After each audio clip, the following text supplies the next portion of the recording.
अशोक गेहलोत मातोश्रीवरती दाखल झालेले आहेत। ठाकरेंच्या भेटीसाठी अशोक गेहलोत हे मातोश्रीमध्ये आलेले आहेत। इंडिया आघाडीच्या जागा वाटपावरती चर्चा होण्याची यावेळेला शक्यता आहे।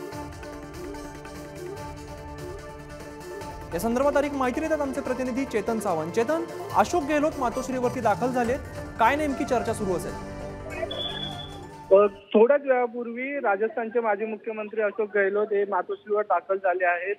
त्याचबरोबर मुंबई काँग्रेसचे माजी आमदार भाई जगताप हे देखील थोड्याच वेळात मातोश्रीवर पोहोचणार आहे। इंडिया आघाडीमध्ये घटक पक्ष असलेली शिवसेना सध्या महत्त्वाचा रोल निभावताना आपल्याला पाहायला मिळत आहे। जागा वाटपा संदर्भात अजून तरी अधिकृतरित्या कोणतीही घोषणा झालेली नाहीये।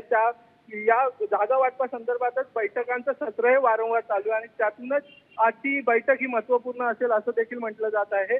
काही वेळापूर्वी अगदी 10 ते 15 मिनिटांपूर्वीच अशोक गेहलोत हे मातोश्री इथे दाखल झाले आहेत। भाई जगताप देखील येतील। त्याचबरोबर काँग्रेसचे अजून काही प्रमुख नेते हे देखील या बैठकीला उपस्थित राहणार आहे आणि इंडिया आघाडीची ज्या बैठकी होती जी शेवटची बैठक झाली त्या बैठकीला उद्धव ठाकरे उपस्थित राहिले नव्हते। उद्धव ठाकरे यांचा कल्याण लोकसभा मतदारसंघात दौरा असल्याकारणाने ते त्या बैठकीत उपस्थित नव्हते। त्यानंतर काँग्रेस आणि शिवसेना यांची कोणतीही अशी संयुक्त बैठक झाली नव्हती आणि त्यामुळे कदाचित या बैठकीला जास्त महत्त्व असल्याचं बोललं जात आहे। या बैठकीत नेमकं आता काय काय चर्चा होत्या त्या थोड्याच वेळात आपल्या समोर चित्र संपूर्ण स्पष्ट होईल।